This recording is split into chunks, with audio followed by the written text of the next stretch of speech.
புதுயுகம் தொலைக்காட்சியின் ஆலயவலம் நேயர்களுக்கு அன்பு வணக்கம். அண்டப் பெருவெளியில் பார்க்கடலில் துயில் கொண்டிருக்கும் சயன கோலத்தில் பெருமாள் திருக்காட்சி தருகிறார். அவர் படுத்திருக்கும் பாம்பனைக்கு ஆதிசேஷன் என்று பெயர். அனந்தன் என்று மற்றொரு பெயரும் அதற்கு உண்டு. 1000 தலை கொண்டதாக வர்ணிக்கப்படும் எண்ணிலங்காத தலை கொண்ட அந்த ஆதிசேஷன் காலத்தின் உருவகம். ஆதி என்றால் தொடக்கம் என்றும், சேஷம் என்றால் மீதி, தொடர்ச்சி என்றும் பொருள். அதேபோல் அனந்த என்றால் முடிவற்றது என்று பொருள். காலமானது ஆதியாகவும் அதன் தொடர்ச்சியாகவும் முடிவற்றதாகவும் நீண்டு கொண்டே போகிறது. அந்த காலத்தின் மத்தியில் இறைவன் யோக நித்திரையில் ஆழ்ந்திருக்கிறார். இந்த யோக நித்திரைக்கு தூய தமிழில் அரிதுயில் என்று பொருள். ஆழ்ந்த உறக்கத்தில் ஆழ்ந்திருக்கும் போது நமக்கும் உலகுக்கும் எந்த தொடர்பும் இருக்காது. ஆனால் தியானத்தில் ஆழ்ந்திருக்கும் யோகிகளுக்கு கண்களை மூடிக்கொண்டிருந்தாலும் வெளியில் நடப்பதெல்லாம் தெரிய வரும்.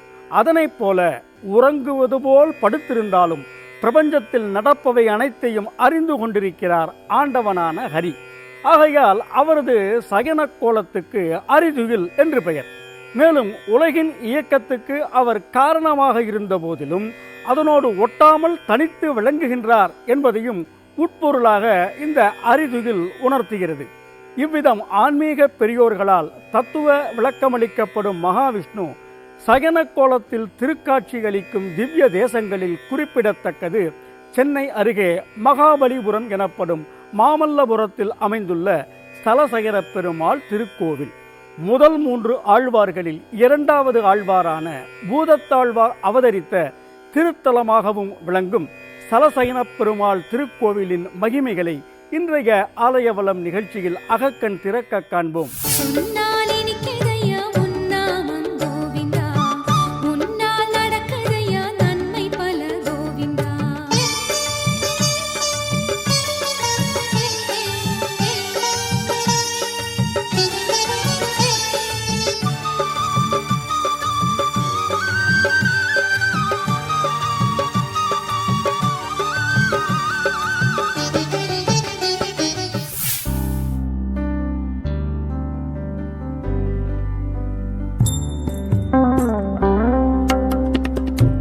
பொதுவாக சயன கோலத்தில் இருக்கும் பெருமாள் என்றால் சங்கு சக்கரத்தோடும் தமது கால் பக்கத்தில் ஸ்ரீதேவி பூதேவி தாயார்களுடனும் பாம்பு படுக்கை மீது துயில் கொண்டிருக்கும் பெருமாளாகத்தான் திருக்காட்சி தருவார்.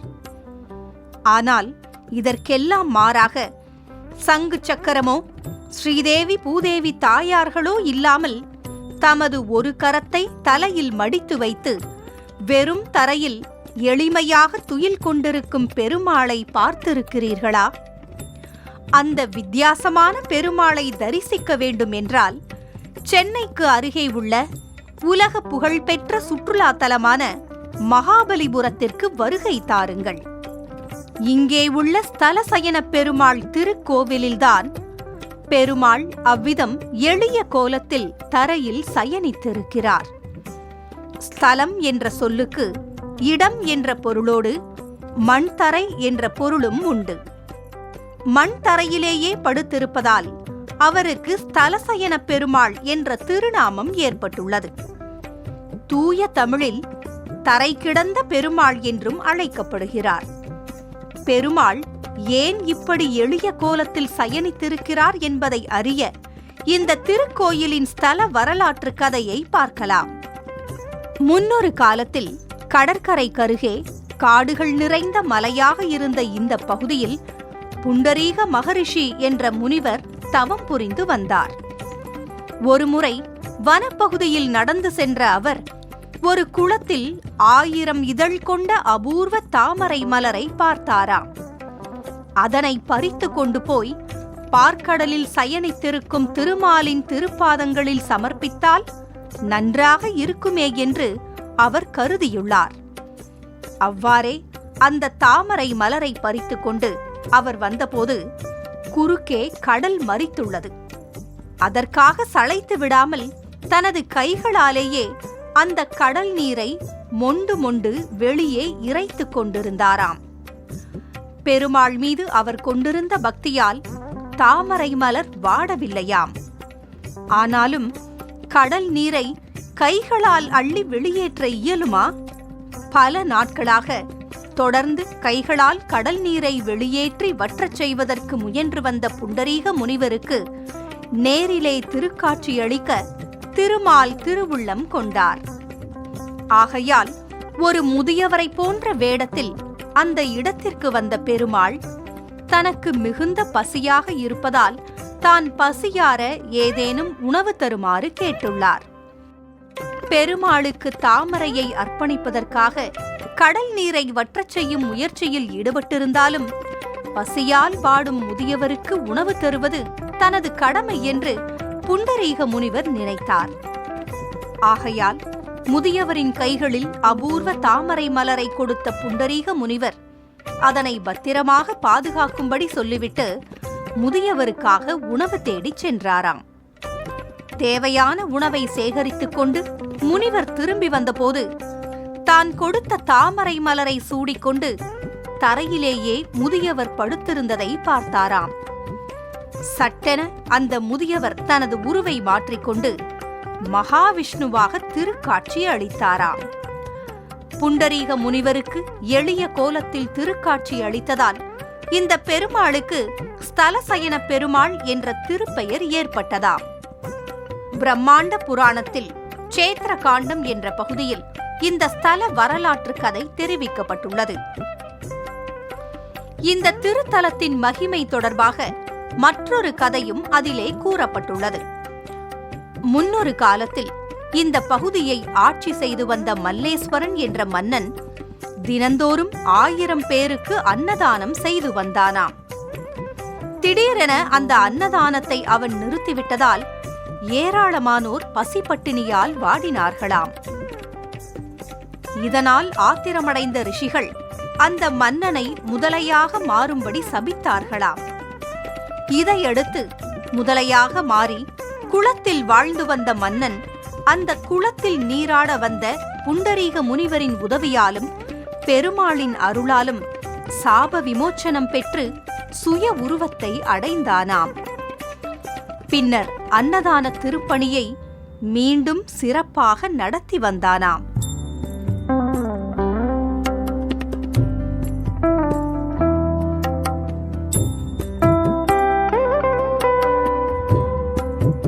பல்லவ மன்னர் நரசிம்மவர்மனுக்கு மாமல்லன் என்ற சிறப்பு பெயர் உண்டு. சென்னையை அடுத்த கடற்கரையுடன் கூடிய மலைப்பகுதியில் ஏராளமான புடைப்புச் சிற்பங்களையும் குடைவரை கோவில்களையும் கல் ரதங்களையும் அந்த மன்னர் செதுக்கி ஒப்பற்ற ஓர் சிற்ப கலை களஞ்சியத்தையே உருவாக்கினார். அதனால் அந்த இடத்துக்கு மாமல்லன் நினைவாக மாமல்லபுரம் என்ற பெயர் ஏற்பட்டது. அந்த பெயரே தற்போது மகாபலிபுரம் என்று திரிவடைந்துள்ளது. உலக புகழ்பெற்ற சுற்றுலாத்தலமான இந்த மாமல்லபுரத்தில் கட்டுமான கோவிலாக அமைந்துள்ள ஸ்தலசயன பெருமாள் திருக்கோவில் தொடர்பான ஆலயவலம் நிகழ்ச்சி சிறிய இடைவேளைக்கு பின் தொடரும்.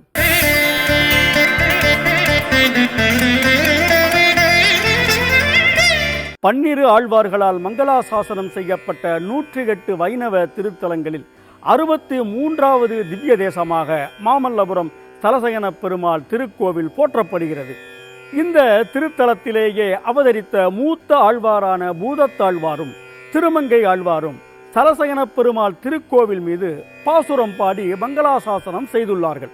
அவற்றுள் திருமங்கை ஆழ்வார் பாடியுள்ள பெரிய திருமுறையில் ஒரு பாசுரம், பாராயது உண்டுமிழ்ந்த பவளத்தூணை படுகடலில் அமுதத்தை பரிவாய் கீண்ட சீரானை எம்மானை தொண்டர்தங்கள் சிந்தையுள்ளே முளைத்தெழுந்த தீங்கரும்பினை போரானை கொம்பொசித்த போர் ஏற்றினை புனர்மருதம் இரநடந்த பொற்குன்றினை காரானை இடர்கடிந்த கற்பகத்தை கண்டது நான் கடல் மல்லை தலசயனத்தே என்று இந்த திருத்தலத்தில் சயனித்திருக்கும் பெருமாளை போற்றுகிறது. கிருஷ்ணாவதாரத்தின் போது இந்த உலகத்தை உண்டு உமிழ்ந்த பவள நிற திருவாய் கொண்டவனை பார்க்கடலில் அமுதத்தை கடைந்து எடுப்பதற்காக பரிவுடன் கூர்மாவதாரம் எடுத்து உதவியதோடு கடைந்தெடுத்த அமுதத்தை பகிர்ந்து அளித்த சீராளனை எங்களது தலைவனை தொண்டர்களது உள்ள சிந்தையிலே முளைத்தெழுகின்ற தித்திப்பான தீங்கரும்பு போன்றவனை கம்சனால் ஏவப்பட்ட போர் யானையின் தந்தத்தை உடைத்தெறிந்து வென்ற போர் வீரனை மருத மரமாய் எதிர்த்து நின்ற அரக்கனை சாய்த்த பொன்மலையை, மழை மேகம் போன்ற கரிய நிறம் கொண்டவனை, துன்பங்களை களைந்தெறிந்து நன்மையை அருளுகின்ற கற்பகத்தை நான் கடல்மல்லை திருத்தலத்தில் தலசயன பெருமாள் வடிவில் கண்ணார கண்டேன் என்பது இந்த பாடலின் பொருள்.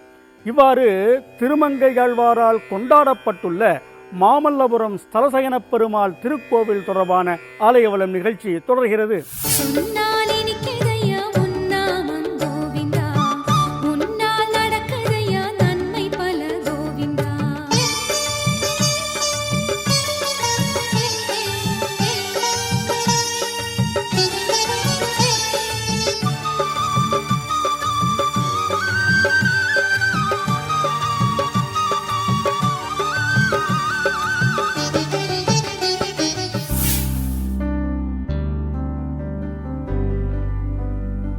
உலக புகழ்பெற்ற சுற்றுலா தலமான மகாபலிபுரம் எனப்படும் மாமல்லபுரத்தில் மகிஷாசுரமர்த்தினி மண்டபம் உள்ளிட்ட குடைவரை கோவில்களும், பஞ்சபாண்டவர் ரதம் உள்ளிட்ட ரதக் கோவில்களும் காண்போரை வியப்பில் ஆழ்த்தி வருகின்றன.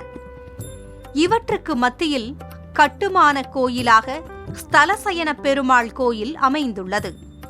இது சுமார் 700 ஆண்டுகளுக்கும் மேற்பட்ட பழமையானது.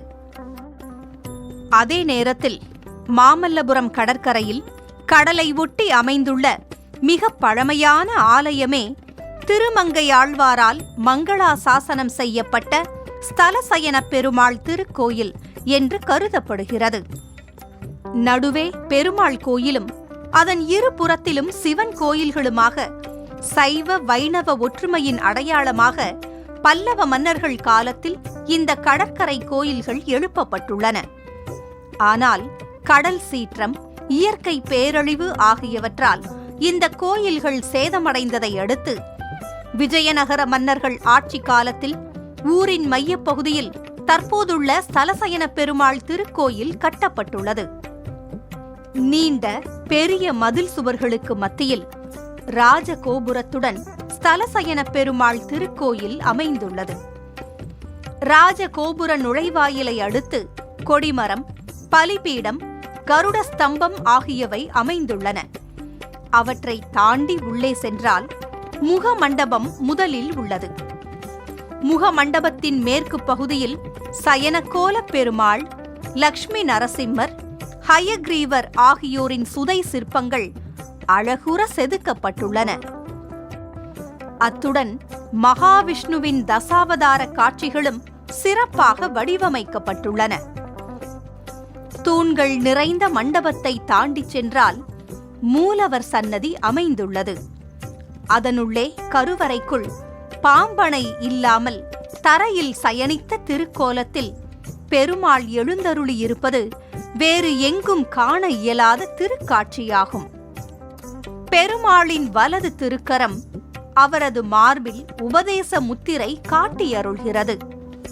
பெருமாளின் திருவடியில் புண்டரீக முனிவர் வணங்கிய கோலத்தில் உள்ளார். பெருமாளுக்கு அவர் சமர்ப்பித்த தாமரை மலரும் உள்ளது. ஸ்தலசயன பெருமாள் கோயில் மூலவர் சன்னதி கருவறைக்குள் 4 திருக்கரங்களுடன் நின்ற கோலத்தில் உற்சவர் சேவை சாதிக்கிறார். ஸ்ரீதேவி பூதேவி சமேதராக எழுந்தருளியிருக்கும் உற்சவருக்கு உலகுய்ய நின்றான் என்பது திருநாமம். உற்சவரின் மேலிரு திருக்கரங்களும் சங்கு சக்கரத்தை ஏந்தியிருக்க முன்புற வலது திருக்கரம் அபய முத்திரை காட்டி அருள்கிறது. அவரது இடது திருக்கரம் தாமரை மலரை ஏந்தியிருக்கும் கோலத்தில் காணப்படுகிறது.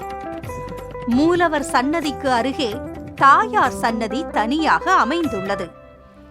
தாமரை பீடமின்றி நின்ற திருக்கோலத்தில் சேவை சாதிக்கும் தாயாருக்கு நிலமங்கை நாச்சியார் என்பது திருநாமம். அமர்ந்த கோலத்திலான தாயாரின் உற்சவ மூர்த்தியும் இந்த சன்னதிக்குள் உள்ளது. ஸ்தலசயன பெருமாளையும் நிலமங்கை தாயாரையும் வணங்கினால் நிலம் தொடர்பான அனைத்து பிரச்சனைகளும் நீங்கும் என்பது ஐதீகம்.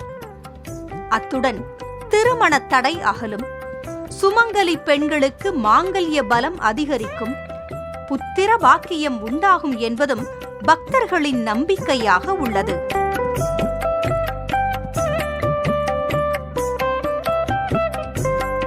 திருவாரூர் மாவட்டம் சிறுபுலியூரில் ஆழ்வார்களால் மங்களாசாசனம் செய்யப்பட்ட 108 வைணவ திவ்ய தேசங்களில் 24வது திவ்ய தேசமான அருள்மா கடலமுதன் ஆலயம் எனப்படும் ஸ்தலசயன பெருமாள் திருக்கோவில் அமைந்துள்ளது. வியாக்கிரபாத முனிவருக்கு பெருமாள் மிகச்சிறிய வடிவிலான பாலசயனத்தில் திருக்காட்சி அளித்த திருத்தலம் அது.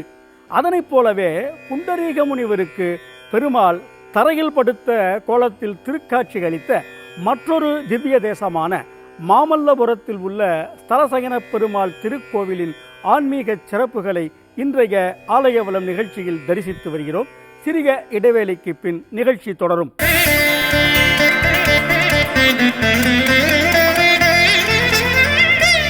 மாமல்லபுரம் ஸ்தலசயன பெருமாள் திருக்கோவிலில் உள்ள புண்டரீக புஷ்கரணி என்னும் திருக்குளத்தில் நீராடி மகாலய அமாவாசை உள்ளிட்ட விசேஷ தினங்களில் திதி தர்ப்பணம் கொடுத்தால் காசி, கயா, ராமேஸ்வரம் ஆகிய புனித தலங்களில் கிடைக்கும் புண்ணியத்தை விட பல மடங்கு புண்ணியமும் மன நிறைவும் கிடைக்கும் என்று பிரம்மாண்ட புராணத்தில் கூறப்பட்டுள்ளது. அத்தகைய மகிமை வாய்ந்த புஷ்கரணி அமைந்துள்ள ஸ்தலசயன பெருமாள் திருக்கோவில் தொடர்பான ஆலயவலம் நிகழ்ச்சி தொடர்கிறது.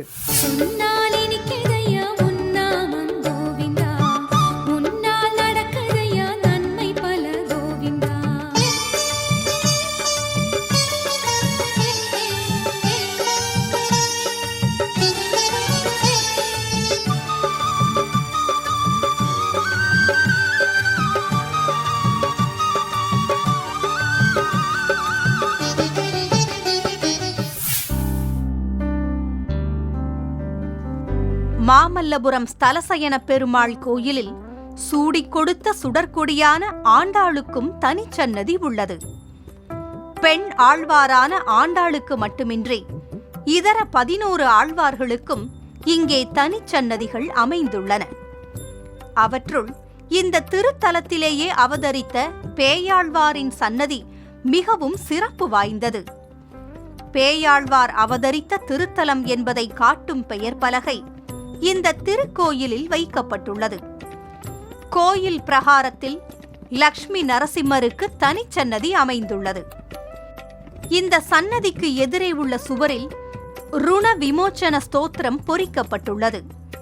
பிரதோஷ தினங்கள் செவ்வாய் மற்றும் ஞாயிற்றுக்கிழமைகளில் சூரியன் அஸ்தமனமாகும் மாலை வேளையில் லக்ஷ்மி நரசிம்மருக்கு பானகம் நெய்வேத்தியம் செய்து நெய் தீபமேற்றி ருண விமோச்சன ஸ்தோத்திரத்தை பாராயணம் செய்தால் கடன் தொல்லைகள் நீங்கும், வறுமை விலகும் என்று பலனடைந்த பக்தர்கள் தெரிவிக்கிறார்கள்.